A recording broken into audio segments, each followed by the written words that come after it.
aurait trompé la vigilance des administrations du pays. Laurent Legman, sujet de nationalité camerounaise et cerveau d'un gang. Ce dernier se faisait passer pour le représentant Afrique de BF Bank, une structure financière autrefois implantée à Londres. Malheureusement, nous avions constaté qu'il y a une confusion entre nos activités qui sont prêtes à être des activités bancaires.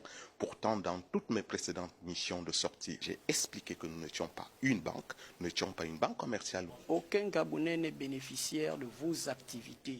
Qu'est-ce que vous dites par rapport à ça?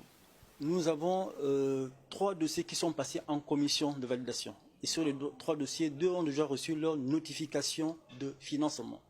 Au sortir de cette notification de financement, les entreprises doivent fournir certains éléments qui correspondent à leur structure pour que le dossier passe à une autre étape d'avancement sur le financement. Avec un mode opératoire frauduleux utilisant même des cachets de l'administration publique, l'homme a pu s'offrir des audiences au plus haut niveau de l'État et même un passage au JT pour promouvoir ses activités. La dame, par exemple, qui a donné ses 10 millions, y compris la souscription, et la structuration 9 375 000, 3 750 millions. Et il y a encore le monsieur de Mwanda, monsieur de Sunset, lui également, on lui a promis 3 150 millions. Voilà, pour l'achat du matériel de transport, par exemple.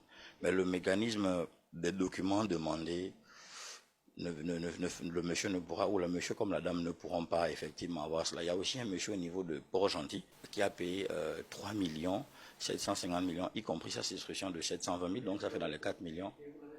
Il veut lui faire un crédit fournisseur d'une valeur de 200 ou 300 millions.